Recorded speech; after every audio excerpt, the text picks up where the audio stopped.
บ่ แซ่บ แซ่บ สองท่านบุกินเนาะ เจ็บ ค ท้ ลำ อง เนาะ อยู่ในกระลำเจ็บท้อง น้ำหวาน เปียกไป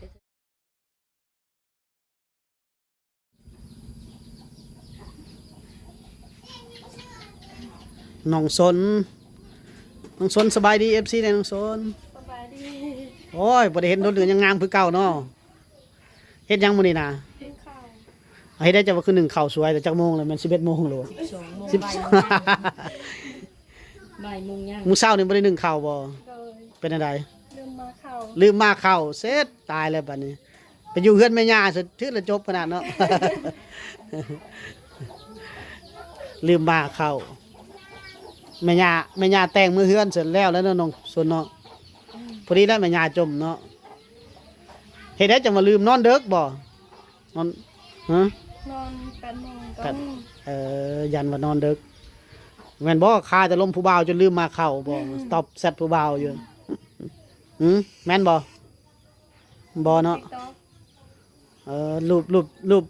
ลิ้นโทรศัพท์เนาะ โดย น้องสนสาวบ้านวังคูนท่านผู้ชมโอ้หลายเดือนเลยนะไม่ได้เข้ามาเดือนปลายแล้วมั้งทางพุ่นกับน้องกึ้ยสบายดีFCนี่ล่ะ ก็ดี ผู้อยู่ทางพุ่นเพิ่นรอทานมาหับสังกะสีอยู่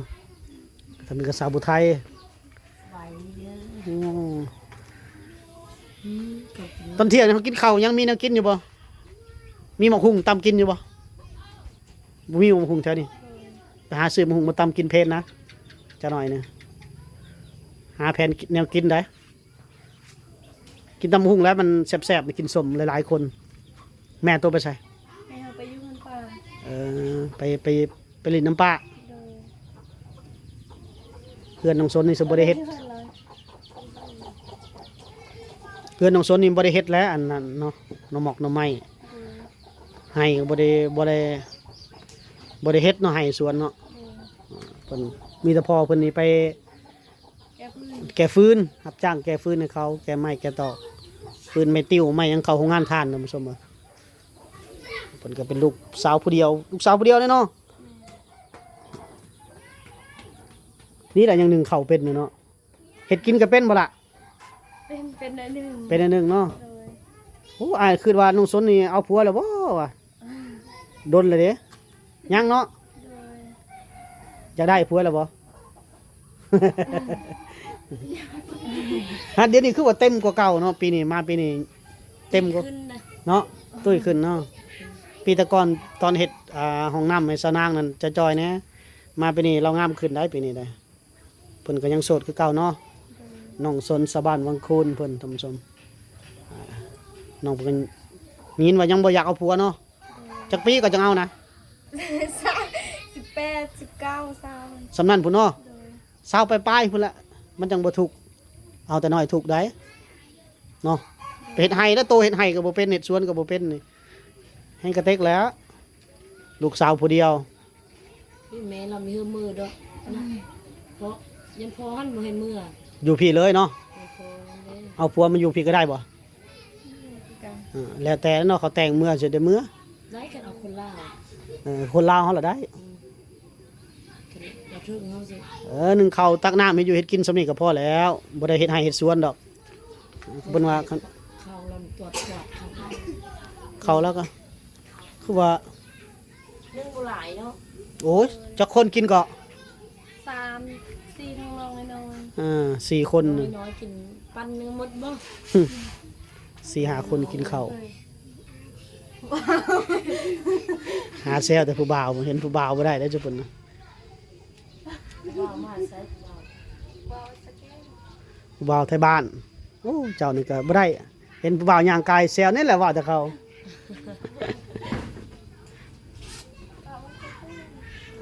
ในกระเจ้าเฮาทั้งนั้นบ่คือสินรถ ยันแม่นอยู่ แม่นบ่รถสังแกสังกะสีบ่ บ่แม่น บ่แม่นติ เฮ้ยแม่จะไปเชิญชุมกินเนี่ยยึดในคันตีเลยเอาขึ้นเ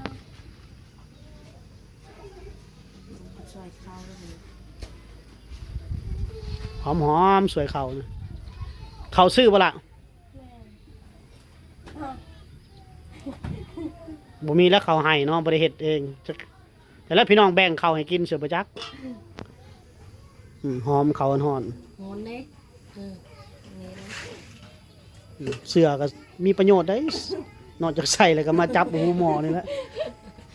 มีประโยชน์ทุกสิ่งทุกอย่างลูกแกงหัวแกงกล้วย ก็ประเด็นแล้วดีเด็ก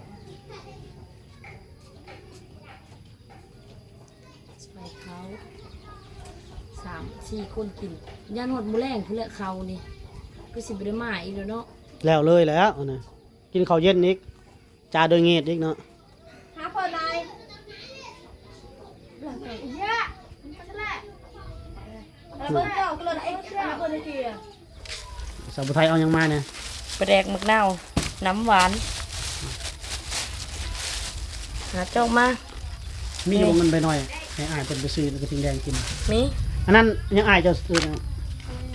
ให้อายเราซื้อ15,000นี่ละกระทิงแดงกันเป็นมาหยกมาแบกน้ำเด้ให้เราคันมีใบ20,000ก็รู้เอาไปซื้อน้ำกินเด้อ ใจได้ ยกเขายังน้ำพ่อแม่ก็เฮ็ดได้เพิ่นออกเฮือนต่างเลย แม่น เพิ่นเป็นเคยเนาะไปอยู่น้ำเพื่อนเมียเด้เมียกับบ้านเดียวกันนี้ เราเคยใช่บ่ล่ะเนี่ย เคยแล้วเนาะแล้วไปอยู่นำเขาอยู่พุ่นเดียว เลย ธรรมดาเราเอาเมียมาเฮือนแต่เราบ่มีเงินแต่งมาเฮือนแม่นบ่ เอาบ่เอา เมียก็อายุใกล้ๆนี่ละว่า เออ เอาบ้านเดียวกันนี่ เอาหากินข้าวเที่ยงแตกประจักษ์แล้วบัดนี้นี่ได้มันคือแก่ ถือเล็บฉัน ๆโอ้ยเล็บยาวนี่ก็ยากตัดทิ่มแล้วได้เล็บ คิดดิ ขอยำมันแตก เอาจานมาใส่น้ หากินข้าวเที่ยงได้บัดนี้ได้มา กินตำบักหุ่งอยู่ไสมีมะหุ่งขายบ่เคยอยู่ไสมีมะหุ่งขาย คนไพ่เหรอ ำนี่เพิ่นอันเขาน้อยฮะเด้ไปหาคอรถสุเจ้าซื้อมื้อละ ซื้อก็ได้จะไปซื้อก็ไปซื้อเอา ซื้อเอาคันเขาจะมีแต่น้ำตาล ไปซื้อคนตุ้นพุ่นแล้วน้ำตาล น้ำตาลอยู่ไส ไม่ มี มี ขาย บ่มีตุ้นเราขายอยู่ถุงน้อยเห็นเราเฮ็ดเนี่ยเอาเงินก่อน ซื้อเลขบ่ เนาะโอ้อันนี้ไปซื้อน้ำตาล อืม เสียแล้วเงินไปน้อย จะเอาเนื้อมันก็หนักมา ฮักแล้วบ่ เป็ดทำไมมัน หามะหุ่งบ่ได้ มันเกิดตาชวนเลยอ่ะ ตายแล้วค่อยๆเฮ็ดจี้ก็คักก่อนจะได้มันเฮียมันนี้เฮ็ดกินให้แม่ย่าไปนี่แหละ ได้หัวจนน้อย ละอายเนี่ยไปขายมา ไผ่ใหม่นี่ละอายนี่ โลดไป บ่ได้กล้าเขากินข้าวอยู่เฮือนแน่อันชนเลยละอายแม่ย่าเด้อายแม่ย่าอายพ่อปู่เด้อ เอามันเกิดตาชวน น้องชนเพิ่นสิตำมาม่าสู่กินเด้อท่านผู้ชมเด้อเบิ่งสิลองกินฝีมือเพิ่นเลยเฮ็ดกินดุอยู่บ่ตำบักหุ่งเลยเฮ็ดดุอยู่บ่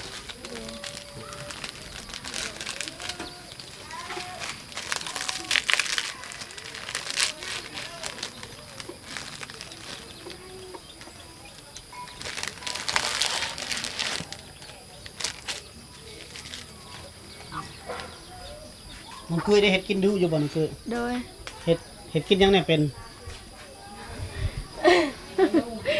แกงไม้เป็นบ่ โดยเป็น ตำบักหุ่งเลย เป็น อืม วันนี้แม่ไม่ได้อยู่เพื่อนนี่มั้งเนาะ โดย แม่ไปเลี้ยงวัว เลี้ยงงัว แม่เลี้ยงงัวแทนน้องกุ้ยเลยอยู่เฮือนหับเครื่องอืม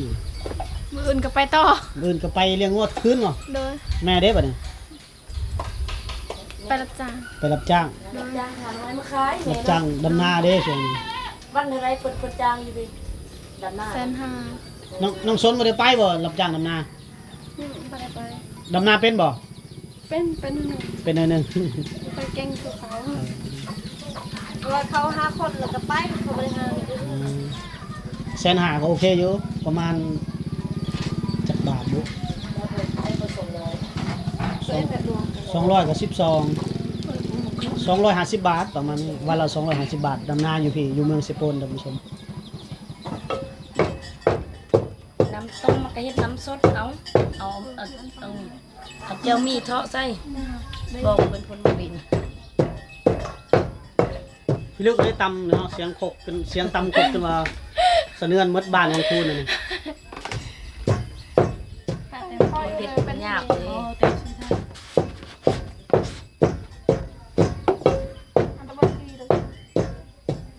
ส่งเซฟเด้อ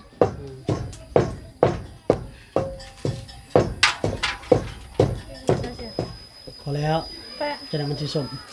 จะเป็นอันไหน เป็นนัวใส่ งัวปลาแดก เจ้าจะเป็นนอไก่อันไหน โยกเป็นเจาะแล้วอันคือเป็น มันสิไปทางไหนเด้เนาะ ซิปบ่ เจ้าจะอุ้ยหรือเปล่าชาว พอ จังนวลนี่ใส่ลายแซ่บลายใช่มั้ยใช่มั้ย คือสิแซ่บหนักแดดหนัก น้ำตาลคือ ต้องตามแกแต่เจ้าหน่อย เจ้าน้ำตาล คักนะ พ่อ เซฟนี่มักไม่ได้เฮ็ดกินเองนะ จับมา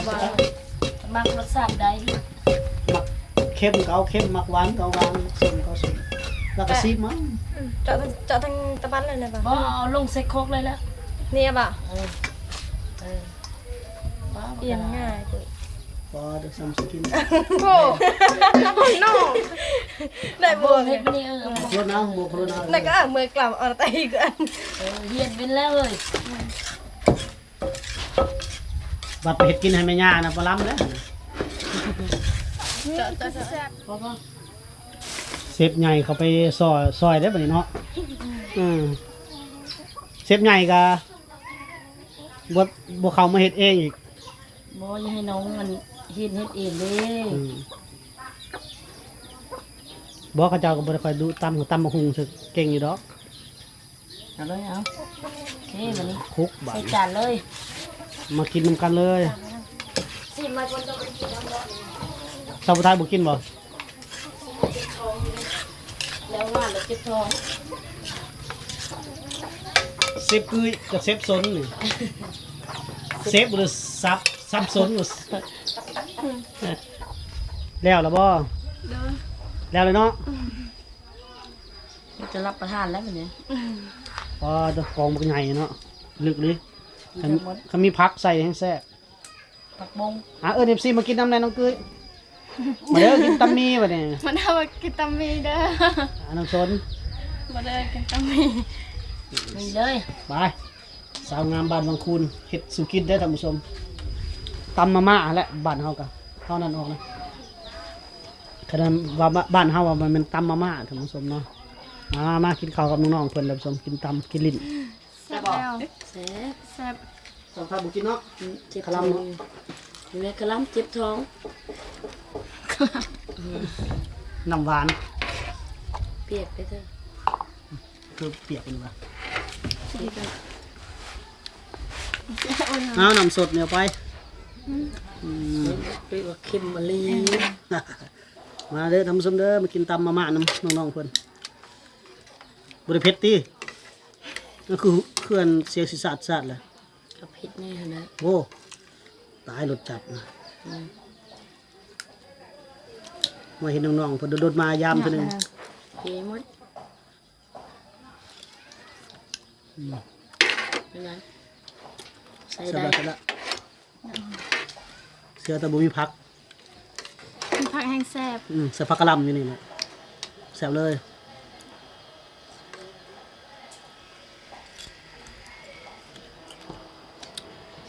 เฮ็ดดุอยู่บ่เคยเฮ็ดดูนี่เคยบ่เฮ็ดบ่นี่ ผักครั้งแรก ครั้งแรกบ่ เด้อ มื้อหน้าเฮ็ดกินแล้วตำหมี่เกินจะใส่ผักกะหล่ำให้แซ่บ มีกระลำกับผักบง ผักบงก็ได้ลวกใส่น้ำกันนี่ ผัก คือบ งในหนองหั่นละ คือตำมั่วอยู่ห้านเขาหั่นละ ผักต นั่นแหละเพิ่นจะ ำมีตำมีมะฮุ่งหรือต้องแค่มะฮุ่ง ไปตอน เอามีมาตำนี่โลด ว่าหั่นละ เด้อ ให้กินนี่ละกินนี่ก็แล้ว เข้าบ่ บ่กินนี่ก็แล้วเข้าแล้ว มีแต่เส้นมันนี่ในกระโต ตำเสื้อเฮาไปเก็บผักบงแถวแคมป์มันนงแคมป์ซี่โอ้ตำใส่แซ่บใส่ผักบงพอ ใส่ลูกชิ้นอีกแห้งแซ่บ อย่าว่ามีงบตัวนั้น กันตั้งลูกชิ้นเขาผ่าเอาเห็นซื้อจาก10,000บ่รู้สึกได้มาผ่าเอาเนาะ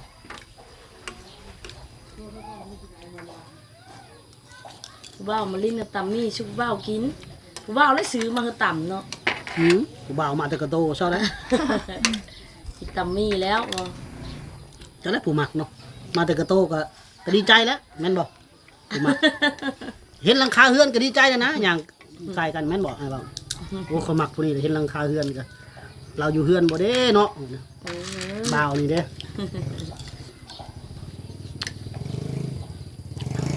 บ่าวนี่กินข้าวแรงแล้วบ่เนาะแม่นบ่สนตัวก็มีกันบ่ผู้มัก ก็มีผู้มักมีคนที่ มีผู้มักเขาก็ได้แล้วเนาะหมู่เอาจนหมดแล้วเนาะรุ่นน้องก็หลายเติบแล้วเขาเอาปีนั้นเนาะปีนี้มีอยู่บ่ดอกบ้านเจ้า มีแต่เฮือนนั่นนะเฮือนวันนั้น เพื่อนบ้าน ปีเดียวปีนี้มีแต่เฮือนวันบ่หรือเฮือนไผ เพื่อนวันคนเดียว มีแต่ เพื่อนนั้นเขาในบ้านเด้เอาไผมาเด้เขาเจ้าก็เฮ็ดดองบ่เลยสองเพื่อน บอกว่าคนในบ้านนี้ ปีนั้นหลายปีกายนี่น่ะ ปีเขาเข้ามาเฮ็ดคลิปอยู่ เขามาเฮ็ดเฮือให้ตุนน่ะ มีกระดอง มีกระดองเฮาก็จนอิ่มหลายเติบแล้วก็อิ่มน้ำดอก เฮือนหลังใดก็ไปเฮาก็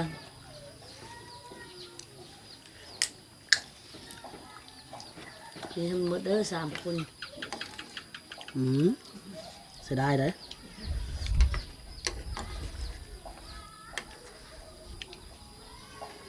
เกินตำมีใส่ผักใส่ลูกชิ้น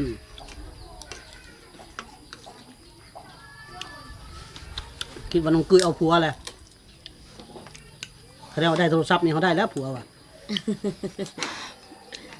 บอกหนึ่ง พัก เขา กั บอน ก มักขี้ร้าย บ่มีผู้มักเนาะมันมีผู้มักแล้วบ่ เดี๋ยวก็ถือใจเนาะ บ่แล้วผู้เฒ่ามักเด้ อุ้ยเอามาให้พวกผู้เฒ่าเนาะเอ้ยมือเล้งบอกไม่เอาได้คอยสึ บ่หยอกน้องๆเพิ่นท่านผู้ชมครับ จะไปยอกกับมีมูลบ่ ได้ แล้วน้องกุ้ยเว้าอยู่เขาได้โทรศัพท์นี่เขาได้ผัวด้วยไอ้ ส่วนผู้ใดก่อนเห็นได้เนาะส่วนเนาะ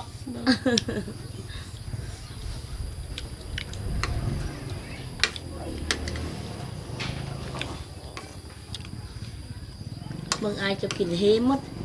สับยังน้อยพุ่นน่ะนั่นน่ะผู้เฒ่ากินมื้อบื้นดาวๆว้าวอีบ่นั่นก็ คนบ้านเฮาเดินั่นบ่คนบ้านเฮาบ่ บ้านจะเป็นคือบ้านเฮา จักผู้ช่างบ่แล่นลูกมัน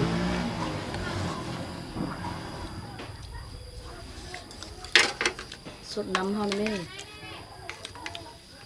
แซ่บบ่บ่ได้เผ็ดบ่ ผู้ดีงาม ดีงามเห็นคือเพิ่นเก็บใส่หือมาเพชรบ่มาเพชรอัน เป็นห้าว ฮาวสามโอ้มันเพชรนี่เพชรยุ่มเลย นี่พี่สาวตามมา เบิ่งอันฟังเพิ่นเสียงต่ำจะคือละมุนหมดเลยตึมมันสิตายยังเป็นต้นอยู่บ่ เอามาเป็นห้าวนั่นแหละ นั่นแหละเฮาต้องอันย่างสิไฟก่อนสกตะแดดมันก็